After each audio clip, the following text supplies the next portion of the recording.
Tonight on CBC Vancouver News. I had a concussion. I was severely bruised. More healthcare workers speak out after an explosive lawsuit filed against Fraser Health.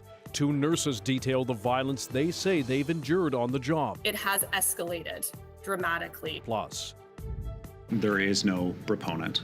There is actually no project here. BC's premier faces more questions about another possible oil pipeline through the province, while Alberta's leader says they're getting close with a private company.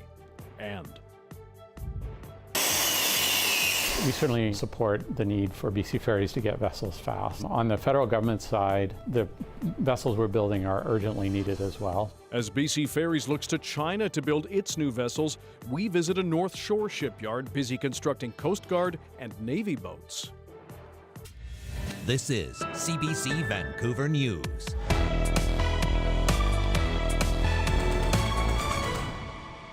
Hello, I'm Dan Burritt. Thanks for joining us. More healthcare workers are speaking out following an explosive lawsuit filed against the Fraser Health Authority.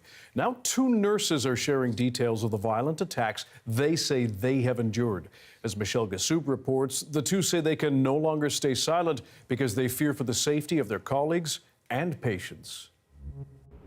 Two nurses are blowing the whistle about violent attacks they experienced working in BC emergency rooms, and they say healthcare workers are being silenced. Their stories were included in an explosive lawsuit filed by an emergency room physician against the Fraser Health Authority. Our emergency system is failing. Frontline providers are not allowed to talk about it. Fraser Health says it's not able to comment on the lawsuit because it's before the courts, but we're hearing from more people whose stories are in the suit. Victoria Tracy was working in the ER at Eagle Ridge Hospital in January 2025 when a patient threatened staff with a machete. She later told journalists about what it was like inside the ER that day. We started moving humans as fast as we could, our colleagues as well as all of our patients that are able-bodied. She says after she gave that interview, she was told by Fraser Health not to come in for her next shift because she was placed under investigation. To speak out about safety and to speak out about my personal experience, and then to be told to not come back into work due to that was extremely devastating. She doesn't know exactly why she was being investigated, but she believes it's because she spoke up about what happened. When she asked for more information, she was told the investigation was canceled, but she says she doesn't want to stay silent about the violence hospital staff are facing.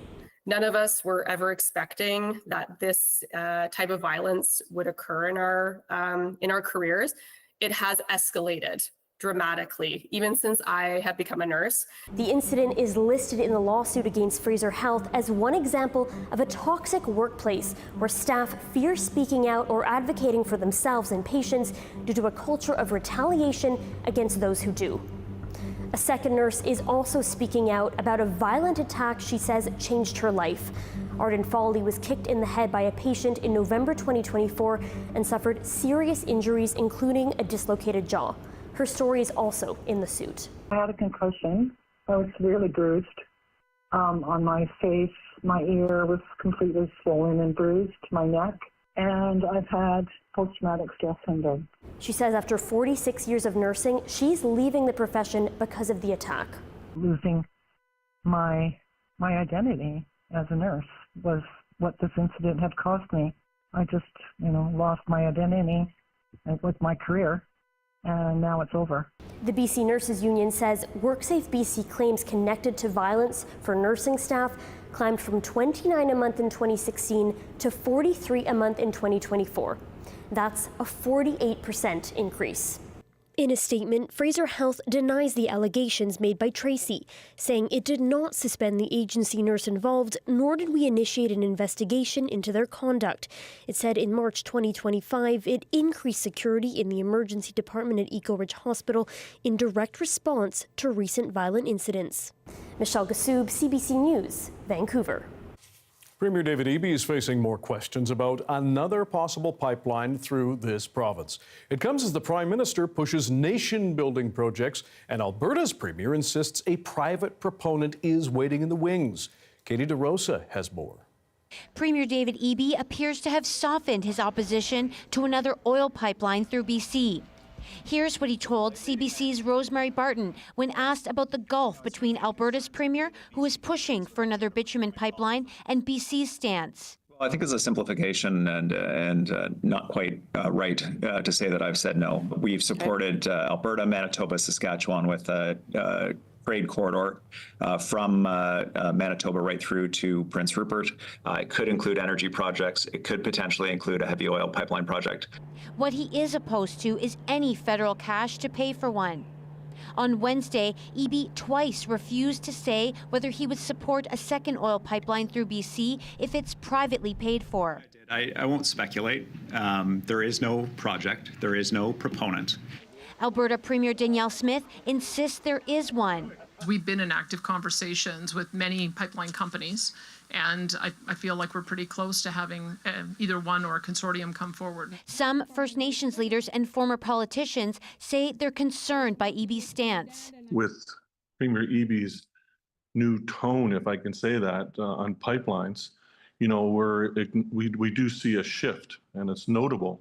As a former MLA, I criticized his shifting stance on oil and gas. Prime Minister Mark Carney has promised to make Canada an energy superpower by fast-tracking nation-building projects. But Carney says he will not ram through another oil pipeline unless there's consensus among premiers. BC Green interim leader says Eby is walking a difficult line. I see somebody trying to play along with the Build Canada rhetoric. Enbridge, the company behind the scrapped Northern Gateway project, tells CBC News it would only explore a new pipeline if there is, quote, provincial and federal legislative change around climate policy, approval timelines, and Indigenous participation. Katie DeRosa, CBC News, Victoria. Well, BC Ferries faces criticism for choosing to build 4 new ferries in China. Some are wondering why the contract did not go to BC's largest shipyard. The CBC's Leanne Yu went to C-SPAN, where the Canadian company is busy, though, with federal contracts.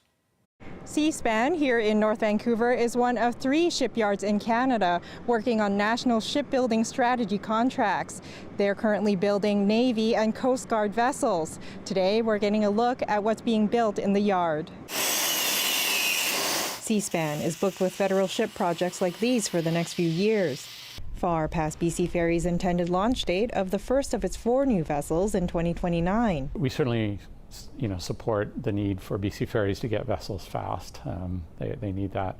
On the federal government side, the vessels we're building are urgently needed as well. Hargreaves says the current Canadian Coast Guard heavy icebreaker is about 60 years old, and this new build would be the Guard's flagship when complete.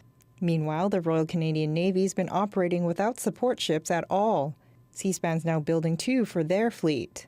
So where am I standing on the ship right now? You're currently on the outer deck, where we bring in virtual reality in order to be able to walk the design long before we're actually cutting steel and starting to build the actual vessel itself. Once a design like this one for a Coast Guard polar icebreaker is ready. It's red steel here. This is all the beginning phases of the polar icebreaker, which we cut steel for about 8 weeks ago. It takes 177 of these blocks to make a polar icebreaker. This Navy Joint Support Ship is in the final stages of shipbuilding. Shipbuilding and shipyards is a very specialized business. One expert suggests letting Canadian shipyards focus on highly advanced federal ships while leaving passenger vessels to China. They have a variety of yards, some able to be globally competitive with ferries. C-SPAN says they have what it takes to tackle ferry production. In terms of capability, we are very, very strong here. We are getting to a world-class level, and we absolutely could build the BC Ferries' new major vessels. The company says starting around 2029, they would have capacity to build other ships. Leanne Yu, CBC News, North Vancouver. Transportation Safety Board investigators say low speed was a factor in an October 2023 plane crash in Chilliwack, which killed a flight instructor and 2 students. Investigators could not determine the specific exercise being done when the Piper Seneca approached the airport. It rolled and crashed into trees, as you can see. Dashcam video from a vehicle and examination of the wreckage indicates the aircraft entered a minimum control speed roll just before it went down. The TSB says it did not find any issues with the flight control or any mechanical problem. Researchers from UBC's Department of Psychology say they may have a way to get more people to recycle, adding a lottery to beverage container returns. Chad Pawson has that story. So I have to bring them in. This is my second time coming. Vancouver resident Leanne Turner at her local Return It, getting her 10 cents back for each of a couple dozen beverage containers. It's not really about the money, she says, but making sure waste gets in the right place. It just feels like I'm doing a better job at recycling. But what if instead of 10 cents per container, you had a small chance to win $1,000? But if I win $1,000, it'd be nice because I live in Vancouver and that would be just a nice little bonus. It's the subject of a new study from UBC's psychology department. It argues people prefer a 0.01 chance of winning $1,000 on a container return over the guaranteed 10 cents. So much so, they may end up recycling more. Often when we're looking at such a small reward like 10 cents, people don't really care about it too much. And we'd rather go for that larger chance at a larger reward. We have more excitement with those things, higher hope. It's kind of just like playing the lottery. You kind of do it for fun a little bit as well. It's something that's been in place in Norway since 1997, where returning bottles and cans in these machines comes with guaranteed cash back or the choice to take a chance on a far larger prize. Norway has a total beverage container recycling rate of nearly 97%. BC is a recycling leader in Canada at around 80% on average, but the study's authors think probabilistic beverage container refunds could be the missing piece that gets the province nearer to 100%. Floating the idea on the streets of Vancouver has mixed reaction, considering the role empties play for the city's binners. Yeah, I guess. I feel like it's better that I leave it to someone else because it's not really worth it for me to drive it in myself. We leave our returnables out in the near the bins for the people, for the binners. So it's something that I pay for when I get something, but I give away to the people who need it. Would you want to win $1,000 on one of your returns? Yes, I would. What would you do yourself? Would you take the 10 cents or would you take a chance at a bigger payoff? For me, I would gamble, but I don't have the time for that. The UBC team plans to study the idea more to work with BC's Return It system to see how people who collect and redeem lots of containers react to it, but a gamble, they say, may be just worth it to further improve recycling. Chad Pawson, CBC News, Vancouver. There is some big news for local hockey fans. Edmonton Oilers forward Evander Kane has been traded to his hometown team, the Vancouver Canucks. The squad says Kane's physical power will add some much-needed size and toughness to the group. Some fans say they're excited, while others remember the controversies that dogged Kane. Yeah, there's just some baggage coming in for sure. Excited. Who knows? He has potential, obviously, but yeah, a lot of off the ice type of things. The infamous Vegas picture where he was holding the money when there was the lockout. That wasn't a good look. Yeah, I root for him, but yeah, he's a bit of a goof. I should know his name. What age is he? Is he a younger guy? Evander Kane. He's coming to Vancouver. I have no idea who that is. What do you think of him coming back? From the Red Wings, I think. You know that Evander Kane is coming back to the Vancouver Canucks. Does that change your mind about them? I wish him well. Yeah, I'm glad Connor stuck up for me. He went to the Oilers. It was good. I like Evander. It's great. They need some toughness. Need some grit. Hopefully he gets along with everyone.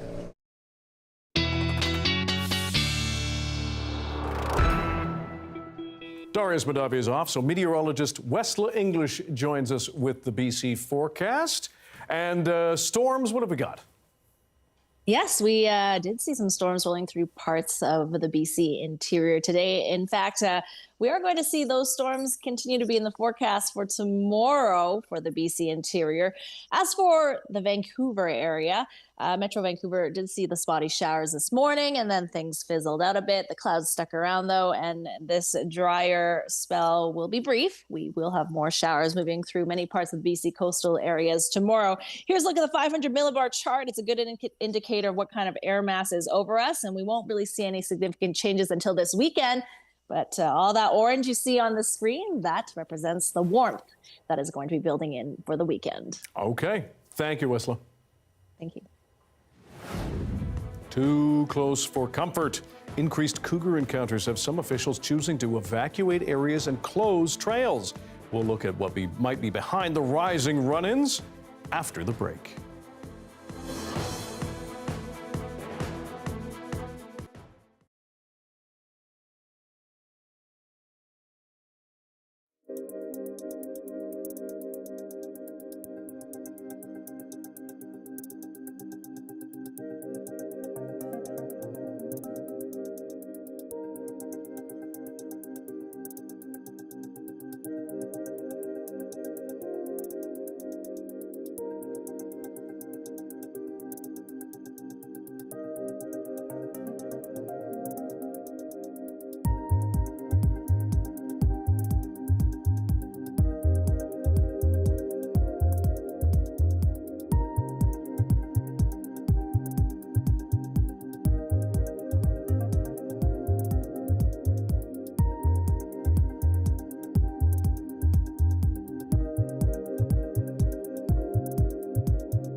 More people here on BC's South Coast are reporting close encounters with wildlife. Cougar sightings are on the rise in popular destinations like Whistler. And as Georgie Smythe explains, the normally evasive animals aren't being shy with hikers and tourists. Get out of here, big guy. These once chance encounters are increasing in BC's coast mountains. Cougars are getting too close to hikers and bikers. Despite their elusive reputation, it's left those in charge with no choice but to evacuate some campgrounds and temporarily shut down trails in the Sea to Sky region north of Vancouver. Parts of Whistler and Blackcomb Mountains have been closed this week as conservation officers track the Cougars' movement north through the resort. We had wanted to do one of the tours, and it's been canceled because of cougar activity. Big predators like grizzlies and black bears and their babies are common on these hillsides, which are also filled with mountain bikers and walkers in the summer. But reports of two roaming and curious cougars has the resort working closely with the BC Conservation Office to find them. It's just hard to keep track of. Where is it now? Questions that speak to the wonder and thrill of encountering such a predator, which rarely attack people. Catches people off guard when there is a confirmed sighting of something as beautiful as a cougar. There are some theories as to why the cougars are being seen so much, including possible displacement from a recent wildfire in Squamish. There might be a simpler reason, say experts. So they're sub-adult cougars that are trying to establish a new territory for themselves, and they haven't quite figured out what's food and what's not. They're curious. For visitors, it's exactly the kind of animal experience people hope for when they visit Whistler. De la montaña Whistler, la montaña Blackcomb, just keep your distance and respect. Even if they have to settle for wildlife a lot more tame than cougars. I appreciate that they're here. I think it adds to the place. Conservation officers say they're still trying to locate the cougars, but right now it seems they've disappeared again. Georgie Smythe, CBC News, Whistler, BC. In Nanaimo, City Council and staff are taking steps to ban the sale of invasive species. As Claire Palmer reports, the move comes after a report found the plants can harm the environment, human health, and even the economy.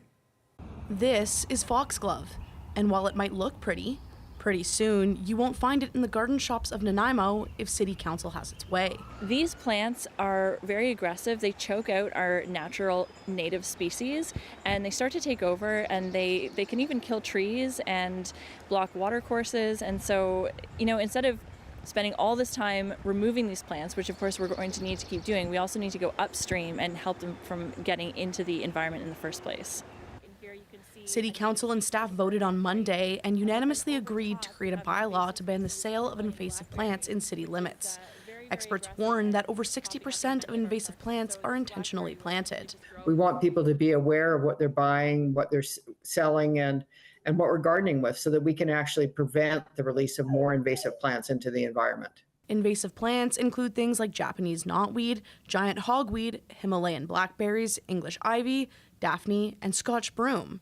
And they're often sold, with most not understanding how invasive they can be. Staff visited 6 different nurseries in June and found that all of them were selling at least 1 or 2 different kinds of invasive species. Other municipalities with similar prohibitions include Squamish and Oak Bay, but Wallen says there needs to be more collaboration across governments in order to curtail the spread of invasive plants. Weeds know no boundaries, invasive plants know no boundaries. You've got to work across boundaries. And that's the same for all invasive species. The city will also be concurrently running an education program on invasives. Claire Palmer, CBC News, Nanaimo. There's a look at a mildly sped up North Shore where some clouds moved in around the afternoon on another murky summer day. So when will the sun return in time? Perhaps for the holiday weekend? Meteorologist Wesley English has your BC-wide forecast coming up after this.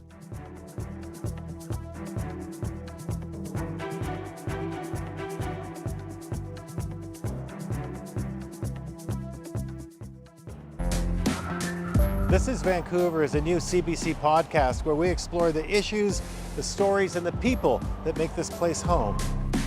Listen to This is Vancouver wherever you get your podcasts.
New housing numbers have now been released by Statistics Canada, showing the latest trend in rental prices.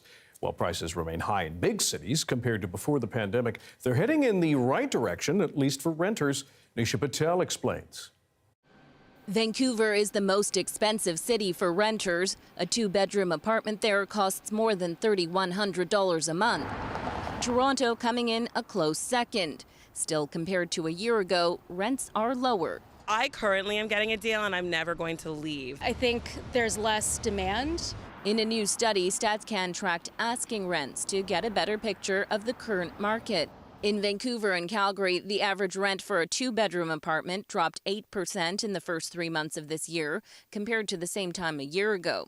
Toronto and Halifax saw a 6% drop. We are seeing rent declines through a combination of increased rental supply. New rental stock has come onto the market over the last few years, coupled with the decrease in population growth. So you're seeing increased supply, reduced demand, and that is translating into lower asking rents. As landlords scramble to fill vacant units, some are turning to tactics like move-in bonuses. So renters may find now is a good time to shop around. There's so many rental incentives right now, including, 1 to 2 months of free rent, or there's some housing providers giving, $500 gift cards. So those are some things to really take advantage of at the moment. But even with the recent cool down, rents are still steep compared to pre-pandemic levels. In Montreal, rent for a two-bedroom apartment is nearly 71% higher than in 2019. It is a big chunk of my salary, and because it's a big chunk of salary, your mind is always there that what if the rent increased, what would I do? It's getting ridiculous at this point because at some point people will not be available to afford it. Over the past few years, governments have introduced measures to boost rental housing construction. Experts say with greater supply, rents could continue to fall. Nisha Patel, CBC News, Toronto. Students at UBC's Point Grey campus say a new recreational centre is much needed. It has tripled the size of its existing fitness facilities. The CBC's Pinky Wong checked it out. I'm at UBC, where the school is soft opening a new recreation center. It will officially welcome guests after Canada Day. Let's see what all the buzz is about. I just walked around all the 4 floors and I was surprised by how big it is. You can see the treadmill and some of the machines, so it's very barrier-free for people to be active, but also they get tons of natural light. 100,000 square feet. It's got 3 gymnasiums, 2 together and 1 separated, and that's really by design, so that can be completely set off for more comfort. And it's got 40,000 square feet of fitness separated on 4 floors. So by design, you can have these different hubs and nodes in the center, all with tons of natural light. 3 large fitness studios, a large inclusive change room, and indoor running track, which is great for Vancouver's climate. One of the great things about this facility is it's allowed us to really take a look at our equipment, and so we purposefully strategically brought in some equipment that we previously just didn't have the space or the opportunity to. It's a Kaiser series that allows both accessible users as well as any individual to roll up, pull a seat into the space. It provides opportunities for both the hand option as well as leg options, and has varying degrees of resistance as well. Everything's right by the window here, right? Like I'm on the exercise bike. I can look outside, I can look at the trees, I have light coming in, I feel more comfortable. Pinky Wong reporting from UBC. Ontario Provincial Police are urging people in a small community west of Ottawa to stay indoors. That's after an 8-year-old girl was found with life-threatening injuries on Tuesday. Police suspect it may have been from an animal attack, but as Nicole Williams reports, they're far from certain what happened. Police and wildlife officers searched the woods in Quaidville, Ontario, about 2 hours west of Ottawa. The forest here is dense, but inside is something they suspect is behind a vicious attack. People are, they're frightened. That's because an 8-year-old girl went missing on Monday. She had been out with friends, last seen in this area. It prompted a community-wide search. Ontario Provincial Police bringing in search dogs, finally tracking her down in the forest in the early hours of Tuesday. And when they pulled her out, discovered she was seriously hurt. We're not releasing the specific details of the injuries. They were very traumatic. In the initial stages, they did appear to be life-threatening injuries. OPP not clear on what did this to the little girl, but suspect she was the victim of an animal attack, issuing a warning to those living nearby, keep a close eye on small children or even have them stay inside. Could we be being overly cautious? Perhaps. If it was a wild animal, perhaps it's left the area, but we don't know that. It's alarming, but it's understandable. Anything can happen. You know, if a young girl, young boy goes walking and they don't know where they're going and they get, mixed up. As for the little girl, she was brought to a nearby hospital where she was made stable enough to then be airlifted to the Children's Hospital in Ottawa. The family's passed her with them there while she underwent surgery. I think it's important for people to know that the doctor did use the word miracle. She did say that it was a miracle that she was alive.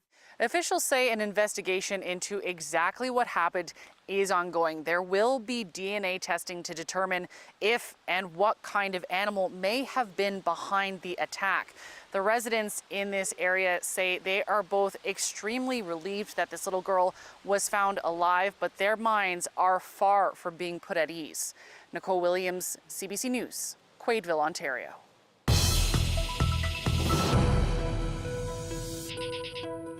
A new study suggests childhood vaccination rates have stalled or even declined globally.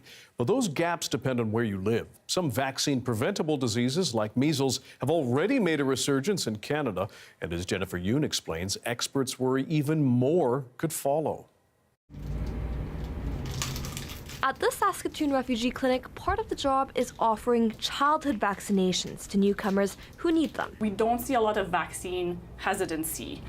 It's crucial work. Patients that we see are from regions in the world where the vaccination coverage is a little lower. In fact, that appears to be happening around the world, including here in Canada.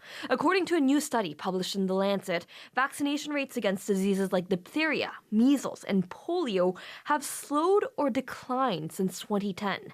Researchers estimate 15 million children missed out on key childhood vaccinations because of the pandemic, and rates haven't rebounded since. In some places around the world, they're related to conflict, they're related to geopolitical instability, they're related to supply chain issues. In many high-income countries, they're related to vaccine misinformation and hesitancy. Researchers warn lower uptake will lead to outbreaks of preventable diseases.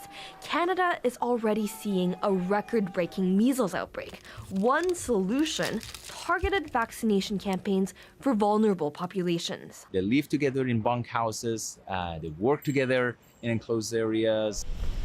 For instance, migrant farm workers who aren't already fully immunized, working in areas being hit hard by measles. We saw a huge uptake among migrant farm workers through this voluntary program.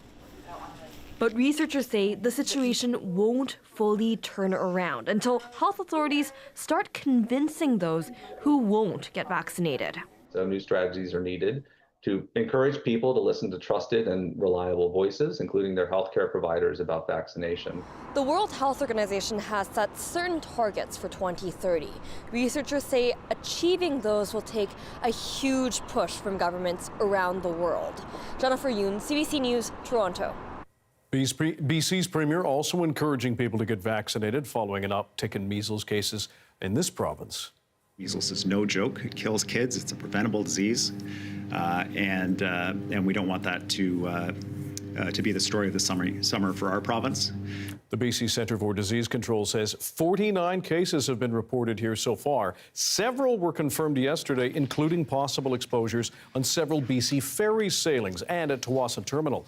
EB says the uptick is the, quote, predictable outcome of some recklessness of some politicians in terms of questioning vaccine safety and ensuring people are supported in accessing vaccines. Now, as you've heard, measles can lead to serious illness, particularly for young children and older people. For more, let's bring in Dr. Jia Hu. He's Interim Medical Director of Immunization Programs and Vaccine Preventable Disease Services at the BC Centre for Disease Control. Dr. Hu, we appreciate your time. BC's number of confirmed cases still lower than Alberta and Ontario, but how concerned are you that might change given the exposure warnings you shared just yesterday? Yeah, I mean, I think I'm certainly worried that cases may go up. We are expecting that cases will go up, just given what we're seeing with cases being reported across multiple health authorities. I mean, we're trying to avoid being in a situation like Alberta and Ontario where they have several thousand cases. And, that's why we're really re-emphasizing the message of getting immunized if you need it. Now, the Premier alluded to how serious measles can be for young children. He has young children in his life. We know that death is possible. But what are some of the other long-term effects of someone who gets measles at a young age? So, I mean, one thing that we know measles does is that it can cause immune amnesia, which essentially it really destroys in the short-term immune system. And that can last for several years. And that makes you more prone to other infections like bacterial infections or other viral infections. And so that immune amnesia is certainly one thing that we're worried about. For other examples of things that can happen with young children who get measles is a neurologic condition called subacute sclerosing panencephalitis. And that happens many years after an infection, but it really leads to an inflammation in the brain that is often fatal, actually. And so apart from the well-known sort of short-term side effects of measles, the short-term complications, there are certainly things that can happen longer term if you get measles. Now, how serious is the issue of vaccine skepticism in tackling the disease in BC? We certainly saw that during the depths and parts of the COVID pandemic. Yeah, I mean, certainly I think that vaccine hesitancy and skepticism has increased since the pandemic. There's a lot more misinformation, and the people who are sort of perpetrating this misinformation are a lot more organized. That being said, I think most British Columbians are willing to get vaccinated, and so the vast majority of people still believe in vaccination. And so sometimes I think they just need a reminder that vaccination is important. And certainly I think as the number of cases increase and as people talk more about measles and the importance of vaccination, that's beginning to happen. We are seeing more and more people get vaccinated. And just to clarify, for somebody who is concerned they may not or can't remember if they have been vaccinated and they go to either their doctor or a pharmacy, are there enough vaccines out there to help more people that want to get it? Yes, there are. And I would say that, you can go to your doctor, your public health provider who gave you the vaccines, or you can even check your immunization status on Health Gateway, the provincial portal, and that's another way to do it without necessarily having to talk to a healthcare provider. I think the other thing that I'd say is that, after you've checked Health Gateway and after you've talked to your vaccine provider, if you're not sure whether or not you've been immunized, just getting another dose of vaccine is both safe and effective. And basically, we're saying that everybody born after 1970 needs 2 doses of measles containing vaccine. Those born before 1970 are presumed to be immune from measles just due to having natural infection because it was quite common back then. Dr. Jia Hu with the BC Centre for Disease Control, we appreciate your time and expertise. Thanks for joining us. Thanks for having me. Now, along with measles, a new COVID variant is making the rounds this summer, but new data show vaccines still offer strong protection against serious illness. Christine Burak has the findings. Still wondering if the COVID shot is worth it? It may not shield you from infection, but it could keep you out of hospital. This study reinforces that updated COVID-19 vaccines reduce severe disease. That's really important. A newly published study finds the latest COVID-19 vaccines offered significant protection for about 2 months. Those who got the shot lowered their risk of becoming critically ill by nearly 70% and cut their chances of hospitalization and emergency department visits roughly in half. Protection did wane over time, dropping to about 50% for critical illness, but remained effective up to a year. If you sold me something that said, you have a 50% chance of not having something bad, I would take that in a heartbeat. It doesn't happen to you until it happens to you, and at that stage, it's too late. The latest Canadian data show since August of last year, nearly 32,000 Canadians have been hospitalized with COVID-19, and over 2,000 deaths were reported, mostly in people over 65. That's more than triple the number of flu deaths. It's going to continue to evolve the way that flu does and, try and sort of outwit and outrun our immune system. A new variant has been surging in China, India, and the U.S. Nicknamed Nimbus, symptoms can include a severe sore throat. The World Health Organization is tracking it. So far, the severity appears similar to other variants. Family doctors say they're seeing plenty of patients sick with viral illnesses. A lot of the COVID questions I'm getting around this time of year are actually around vaccines. Canada's Vaccine Advisory Panel says anyone over 6 months can get a COVID-19 vaccine. It recommends those at higher risk, especially people over 65, should get a shot this fall. It could be the difference between a tough week at home and a trip to the ER. Christine Burak, CBC News, Toronto. For the first time in more than 4 decades, India has sent an astronaut into space. Why that country hopes this is one small step toward becoming a space superpower.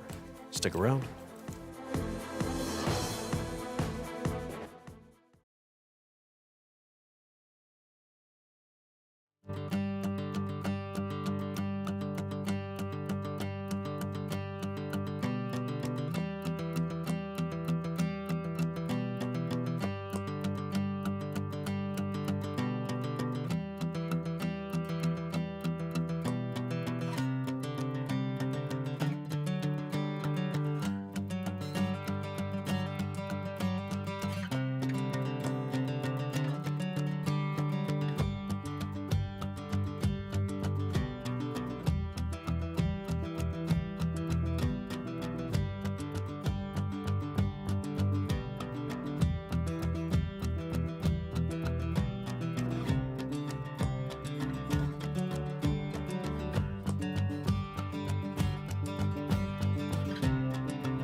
We're sharing really important information with the public, and I feel like this is exactly what our job is, especially as the public broadcaster, especially in morning radio.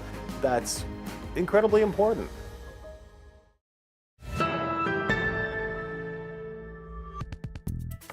A private flight is now on its way to the International Space Station with astronauts from India, Poland, and Hungary on board.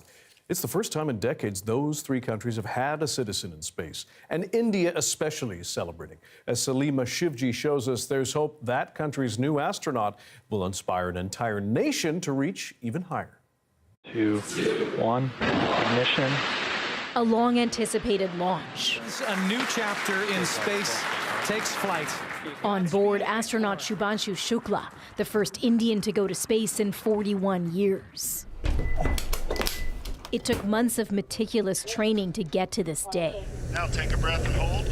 The magnitude of the mission hit Shukla in flashes, he says. Little moments like when he first donned his suit.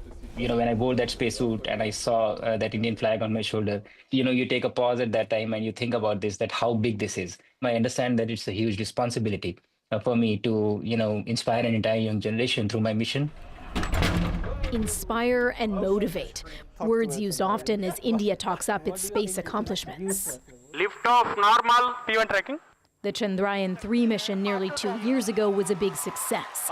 India's rover landing by the moon's south pole, a world first. And the Prime Minister says there's more in store.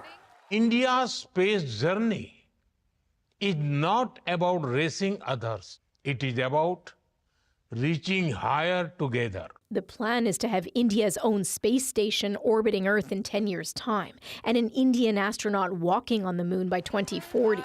Lofty goals that come with challenges. Even though India is one of 5 major space players, its share of the market is only 2%. But India is punching far above its weight for a fraction of the price of other space programs. It's more than inspiring for these kids launching their own mini rockets. They're learning about how far into space their country wants to go and crafting their own dreams. Do you want to go into space one day? No. No? I want to make rockets. I don't want to be an astronaut. No, look at this, look at this. That's precisely what the session's organizer wants to hear. When we talk to the students, we tell them there are only 10 astronauts who go into the space. There are 10,000 minds or hands working to make that thing happen. Very nice. India has plenty of that, and a young generation motivated to see India's colors fly high in space and beyond. Salima Shivji, CBC News, Mumbai.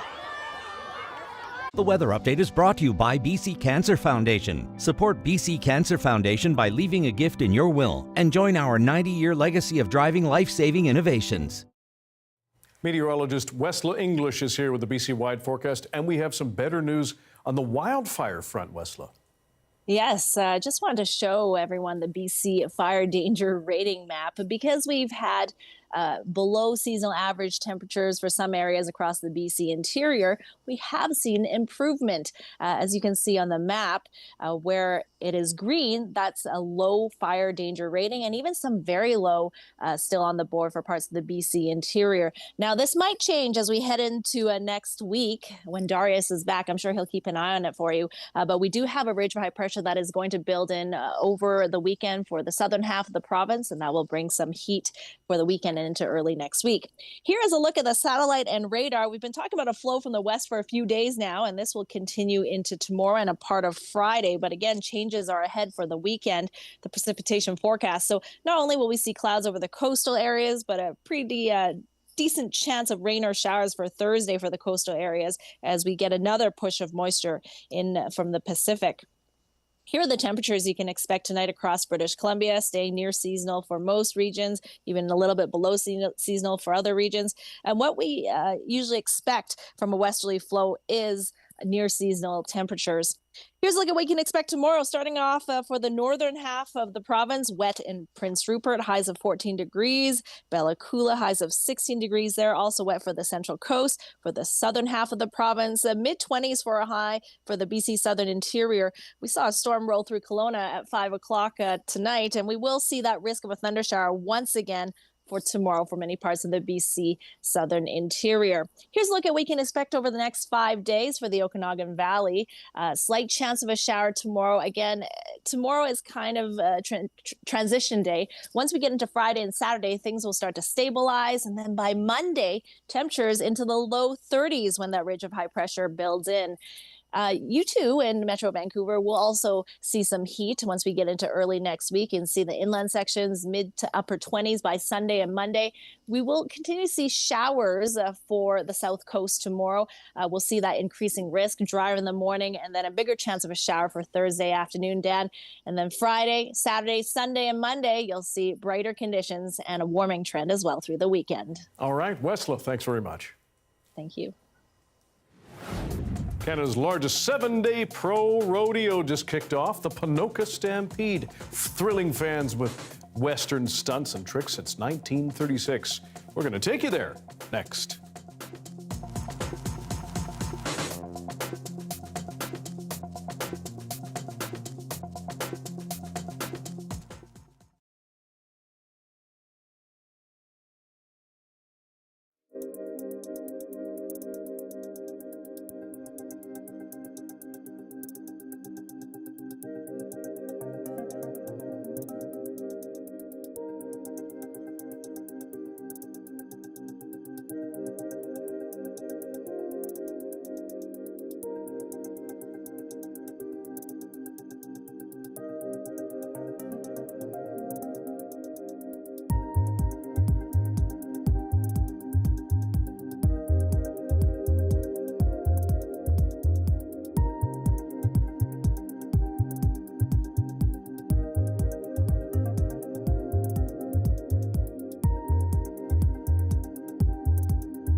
Hi, I'm Amy Bell, and here's what's in your CBC inbox.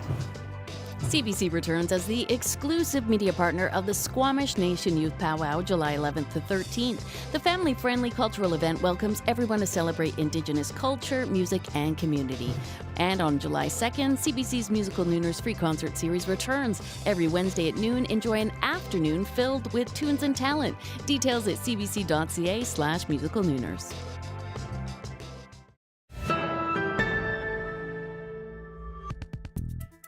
Perhaps you've heard of Ponoka, Alberta. If you have, then you will likely know it is a rodeo town. Ponoka is about 100 kilometers south of Edmonton, and its Stampede is in its 89th year. Here's a feel for what it's like and how this Canadian circuit rodeo has grown over the decades. Well, if you've never been to a rodeo, you should go to one. And if you're going to go to one, you might as well go to the best one. So come to Ponoka Stampede. Finals with an 85.5. I've watched Stampede grow.